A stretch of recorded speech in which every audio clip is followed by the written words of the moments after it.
Peterborough station and I'm catching the train down to London to catch up with my bestie.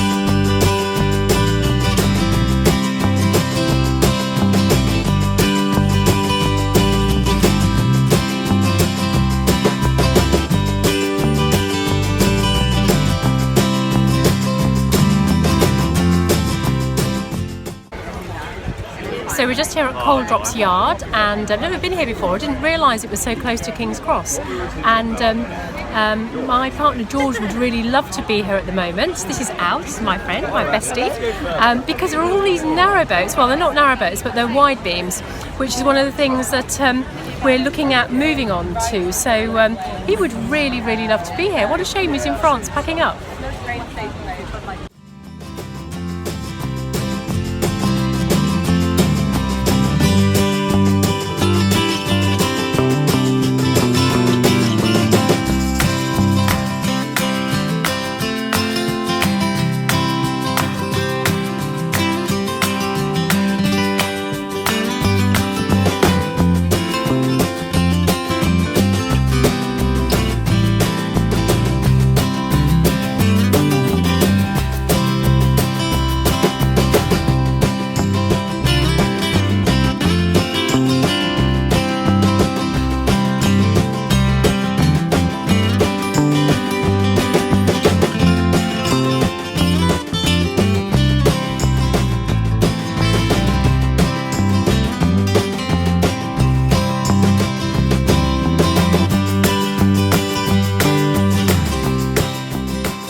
So the cloud has come out a little bit and we're just getting a little bit wet from the water that's flowing. But honestly, I didn't even realise this place was here. It's just such an amazing revelation, isn't it? It's beautiful. Yeah. Lovely place.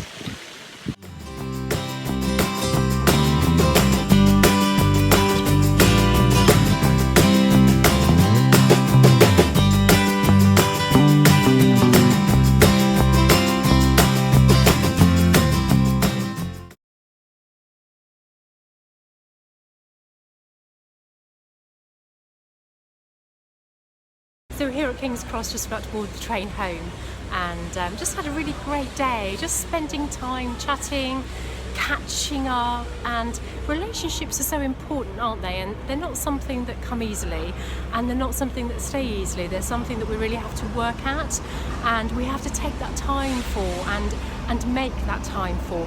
But you know, those relationships that are important, it doesn't matter how much time you spend apart, it doesn't matter whether you see each other every day or not.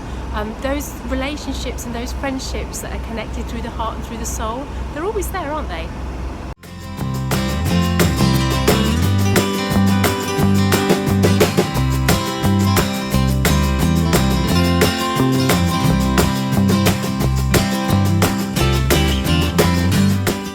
Just back in my car after getting back on the train from King's Cross to Peterborough, and just had a really fantastic day, just catching up and spending time with Alex. And you know, she's been my closest friend for 20 years, and we've been through so much together, and life changes and people change and we change, but relationships that are worth it, they're worth nurturing, aren't they? And relationships teach us so much about ourselves. Those ones that nurture us and nourish us and support us teach us one thing, and the relationships that are more challenging teach us something else. But human nature and human interaction are, you know, an essential part of life, and an essential part of enabling us to learn about who we are and how we are sometimes.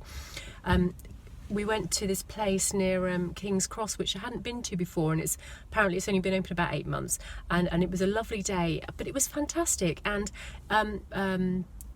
And there was, just by the canal, by Regents Canal, there were some steps down which had got fake lawn on that you could sit on, and at one part of the afternoon it was packed with people, and I looked around and everybody was smiling and everybody was happy.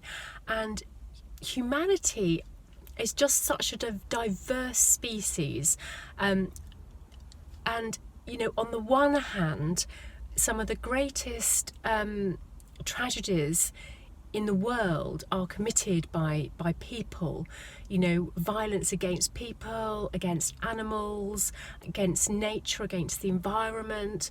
And yet on the other hand, you know, people are capable of such immense compassion and such immense kindness and support and generosity.